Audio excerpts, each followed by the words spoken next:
एक छोटा सा गांव, पहाड़ों से घिरा, हरियाली से ढका और शांत वातावरण वाला यह गांव किसी सपनों की नगरी से कम नहीं था। गांव के किनारे एक पुराना मिट्टी का छोटा सा घर था, जहां रहता था राय स्टार और उसकी बूढ़ी माँ। बचपन में राय स्टार के पिता की मौत एक रहस्य बनकर रह गई। न कोई लाश मिली, न कोई सुराग। पिता के जाने के बाद राय स्टार गांव के गैरेज में काम करने लगा। दिन भर मेहनत करता और उससे मिले पैसे से माँ का इलाज करवाता। एक दिन देर रात जब राय स्टार गैरेज से लौट रहा था, तभी उसे रास्ते में एक तेल से भरा पुराना टैंक पड़ा मिला। टैंक अजीब सा था, जंग खाया हुआ, लेकिन उसमें से किसी रहस्यमयी शक्ति की झलक महसूस हो रही थी। शायद इसे बेचकर कुछ पैसे मिल जाएं। राय स्टार सोचते हुए टैंक घर ले आया। माँ से कुछ कहे बिना उसने टैंक को घर के बाहर रखा और वहीं सो गया। आधी रात को एक अजीब आवाज हुई, खड़खड़ गुर्र। राय स्टार की आंख खुली तो देखा टैंक कांप रहा था। देखते ही देखते टैंक ने एक भयानक चुड़ैल का रूप ले लिया। लाल आंखें और बाल जैसे बैलों का सींग। राय स्टार के होश उड़ गए, लेकिन अगले ही पल वो चुड़ैल गायब हो गई और टैंक फिर से वैसा ही हो गया। अगली सुबह डरा हुआ राय स्टार टैंक को लेकर शहर गया और उसे 10,000 डायमंड में बेच दिया। घर लौटकर उसने माँ के हाथों में पूरा डायमंड रख दिया। माँ ने पूछा,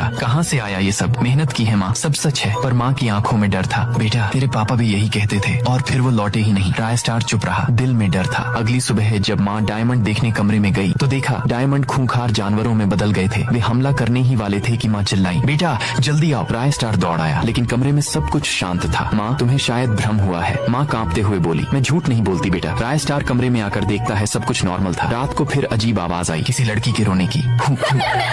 मुझे छोड़ दो। सारा गांव में आवाज गूंज रही थी। गांव के लोग डर के मारे अपने घरों में चले गए। अगली सुबह राय स्टार के घर के बाहर भीड़ लगी थी। गांव वालों ने कहा, तेरे घर से किसी लड़की के रोने की आवाज आई थी। राय स्टार ने सबको साफ मना किया, पर अंदर ही अंदर वो खुद डर से कांप रहा था। एक दिन राय स्टार गैरेज में काम करने जा रहा था। तभी रास्ते में उसे बहुत सारा तेल का टैंकर दिखाई देता है। वह उनमें से 2 टैंकर गाड़ी में लाद कर शहर ले जाता है और तेल का दुकान खोल लेता है। तेल सस्ता था। देखते ही देखते लोगों की लंबी लंबी कतारें लगने लगी और लोग दूर दूर से अपने फाइटर जेट पर आते और तेल से भरा टैंकर लेकर जाते। लेकिन एक नियम था, कोई मोल भाव नहीं। एक दिन एक ग्राहक श्याम आया, बोला, भैया 9,000 डायमंड है, दे दो ना टैंक। राय स्टार ने कुछ कहने ही वाला था कि टैंक ने चुड़ैल का रूप लिया और श्याम को हवा में उड़ा दिया। दुकान पर लगी भीड़ में अफरा तफरी मच गया। धीरे धीरे उसका सारा टैंकर बिक गया, जिससे उसे बहुत सारा सोना और डायमंड मिल गया। वह घर जाकर सारा सोना एक कमरे में रख देता है। उसी रात कमरे से डरावनी आवाज आने लगी। माँ कमरे में आई। वहाँ रखा हुए टैंकर से अचानक चुड़ैल बाहर आई और राय स्टार की माँ को मार डाला। आखिर इस टैंक का क्या रहस्य है? क्या राय स्टार इसका पता लगा पाएगा? पार्ट 2 चाहिए तो कमेंट करो। भूतिया टैंक।